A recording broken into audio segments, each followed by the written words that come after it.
Well, good morning, everyone, and thanks for joining us this morning. It's the 2nd of April, and I'd just like to welcome you to our thought for the day. I'm going to read from Psalm 136. I'm not going to read the whole psalm.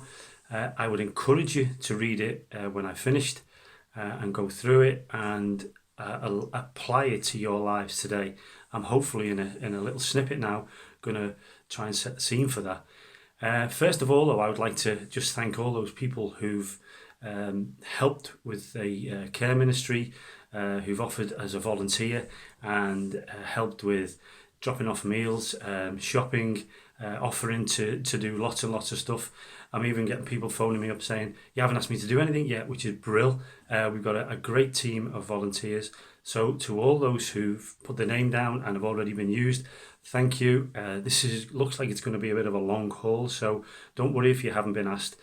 You will. Anyway, Psalm 136 is an amazing psalm.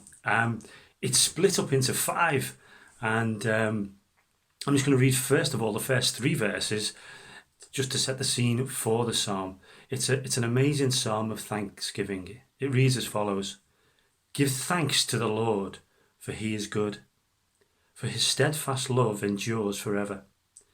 Give thanks to the God of gods, for his steadfast love endures forever. Give thanks to the Lord of lords, for his steadfast love endures forever. And as you read on the whole 26 verses, it's a repeat. It's almost like the priest or the guy who's leading the praise shouts something out, and the congregation all reply together, for his steadfast love endures forever. It's a real psalm of thanksgiving, and verses 1 to 3 say that. Verses 4 to 9, it's a psalm of great wonders and creation. Again, the psalmist, as he writes it, explains to the people how good, how wonderful God and his creation is.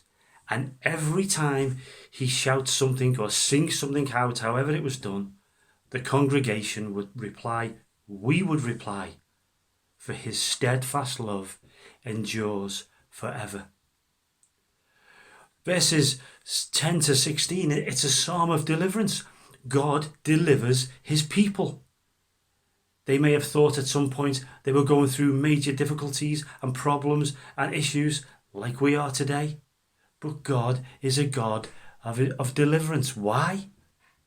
Because his steadfast love endures forever. Verses 17 to 22, he's a God of provision. God provides for his people. God won't let his people down. Why? Because his steadfast love endures forever. And finally, in verses 23 to 26, which I think is poignant for me today as the elder over care, it's a psalm of care. Why? Because his steadfast love endures forever. Verse 23 says this: It is he who remembered us in our low estate, for his steadfast love endures forever.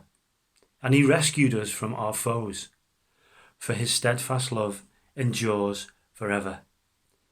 He who gives food to all flesh, for his steadfast love endures forever. This is a great psalm. It's a psalm that reminds us, it's a psalm that reminded God's people of which we are. That God's steadfast love, no matter what happens, no matter how we feel, no matter where we're at, his steadfast love endures forever. We're reminded God speaks, God acts, God loves. His steadfast love endures forever. I pray, my prayer for you today is that you would feel God's steadfast love in your life.